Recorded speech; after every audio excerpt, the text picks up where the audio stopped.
Welcome back to the BetCanada channel. Katie Caldwell and Jeff Lloyd with you. Jeff, let's get into some comments made this week by former Eagle CJ Gardner-Johnson. So, on a recent episode of the Pivot podcast, great podcast, by the way, CJGJ was asked why he thinks he's not a Philadelphia Eagle anymore, and it has caused a bit of drama. So he said they're scared of a competitor, simple as that. He indicated that his teammates had never had a problem with his competitive approach, but coaches and front office executives have. So he mentioned his ejection from a game against the Commanders. He also noted that he was blamed for a postseason practice fight. What is your reaction to his comments here? Well, this is nothing new for Chauncey Gardner-Johnson. When he was coming out of University of Florida, in watching and evaluating, it was okay. Here is a guy that can play safety, can play corner, can play Mhm. the nickel corner position. This is the type of defensive back that you are drooling over getting on your Yep. team in this day and age, and the way football had been progressing. He went nowhere near the first round. I believe it was 3rd or 4th round, and it was just stunning to watch. And then there's things you don't always get information-wise, obviously, on a player, during the draft process. And Mhm. basically what it was is that, Chauncey Gardner-Johnson can be, at times, very difficult to handle. Got to New Orleans, right away started off as being the player that everybody thought he was on tape.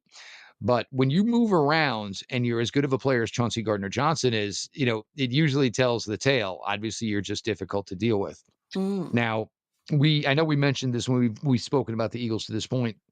The Eagles are a team of we're going to get out a year early as opposed to being into something a year late. Right. And the evolution, they just last year had 2 picks at the defensive back positions in a corner, and Cooper DeJean, who obviously plays nickel and plays safety for them. They took another one this year in Andrew Makuba out of Texas. Mhm. They're just getting younger at the position, and maybe overall they just felt, hey, he's just not the easiest guy to deal with, makes a lot of money. We can save some money by bringing in some guys who might be just as good or on a path to be better. And Mhm. they are fortunately they're going to be cheaper for us than necessarily Chauncey Gardner Johnson is at this point of his career. Um, he's always been a really good player, but sometimes you have to play the game. It's just Mhm. the way this league works, and in a situation of talking and exploiting yourself and putting yourself out there, less is definitely more when it comes to the NFL. But you look also at, what the Eagles did. They also moved on from Milton Williams. They also Mhm. moved on from Josh Sweat. It wasn't like they single-handedly pointed a finger at Chauncey Gardner-Johnson and said, we got to go. You got to get. It was just the evolution. They had younger players coming up on the rise who were demanding more playing time. So contracts were coming up for people. So, Mhm. most of the time you cut from the top, you don't cut from the bottom. So that's what they did. They cut the guys from the top. Um, you know, I think more of it is probably a frustration point because of, being with the team, having the team be successful, winning the Super Bowl. And of course, you want to be there. You want to be part of trying to defend that title. Mhm. But the Eagles, and again, when we talk, there's certain teams in the NFL that, regardless of what move they make, we just don't question. And the Mhm. Philadelphia Eagles, at this point in time, the way they are operating, you got it. Do what you know what I'm saying? Yeah. Even, I mean, they told us tomorrow, you know what? We're moving away from Jalen Hurts. We got a different plan. Okay, sounds crazy to me, but you guys have the track record that will prove that, what you do usually turns to gold. And, so we look at Howie Roseman, and Howie Roseman, even if we know it's black, but Howie Roseman tells us it's white. All right, Mhm. Howie, then it's white. They are, afforded that liberty. They are, Mhm. they have earned their track record speaks for themselves. I'm sure it was difficult for them, but the wheel goes on, the wheel rolls on. Mhm. And for Chauncey Gardner Johnson, obviously just try to get it done, obviously somewhere else, which is the one thing I think that Chauncey Gardner Johnson has always had the ability to do. He's always been a really good player. The problem is obviously the times he kind of bounces off the reservation, so to speak, and Yeah. ends up looks like where he's making himself bigger than the product. And with teams like the Eagles and the more established teams, you never want to be the guy on the roster, basically saying, "Look at me," because they feel it Mm. is the entirety of the product.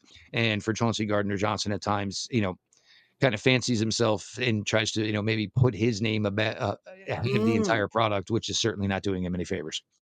Quick pause. If you haven't subscribed to the BetCanada YouTube channel, you can do so below.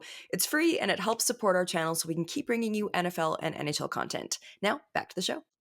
Yeah, one quote that he said was, "You want me to be a leader and outspoken, but then you want me to sit back." And that one really stood out for me.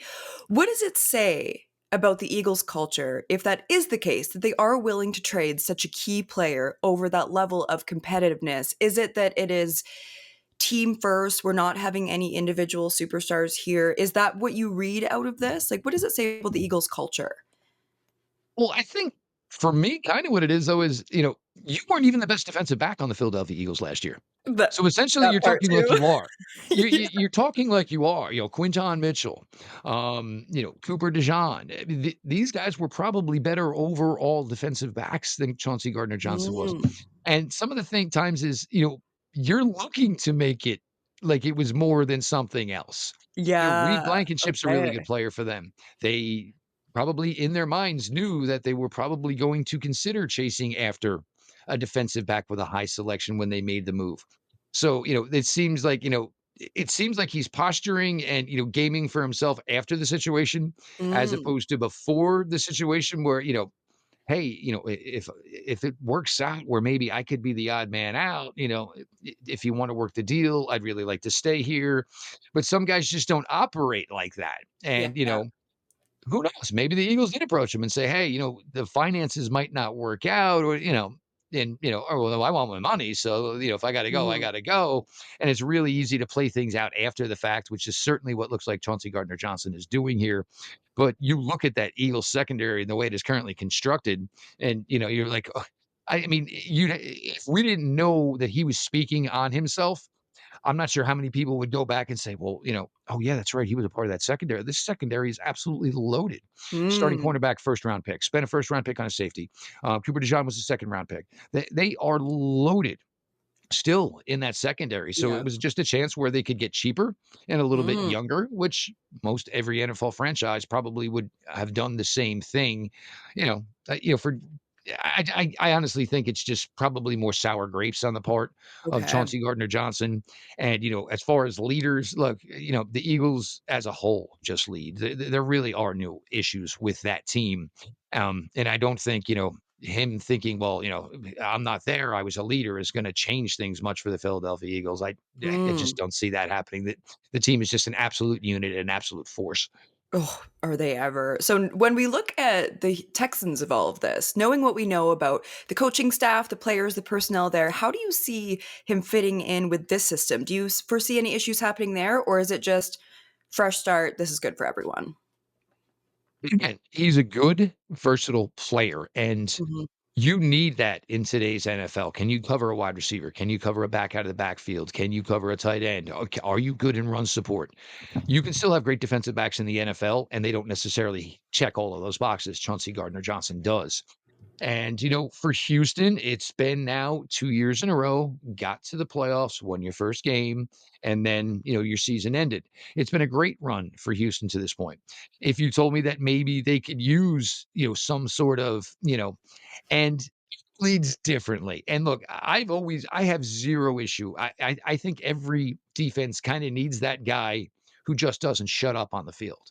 Mm, I agree. I He's love it. always no, but I mean, for the guys who need to be lifted in a game, the Chauncey Gardner Johnsons of the world are there. He is Mhm. absolutely exceptionally smart. So, hey, that was on you. You got to be 3 yards up. You were 3 yards back. That's how the ball got caught. That's how they got the Mhm. first down. All of those types of things.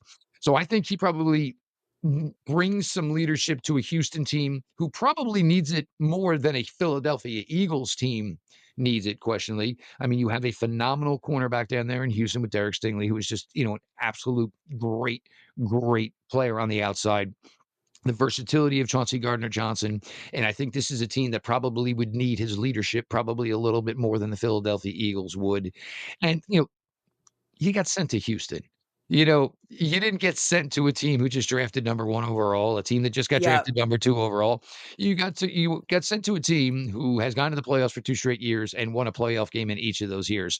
So, Yep. let's not, the boo-hoo, let's save the tissues, you know, uh, you know, yeah, not lighting a candle because poor Chauncey Gardner-Johnson now is gonna go play for the Houston Texans instead of the Philadelphia Eagles. Yeah. Sometimes just, be happy for the experience and then, go create a new memory somewhere else.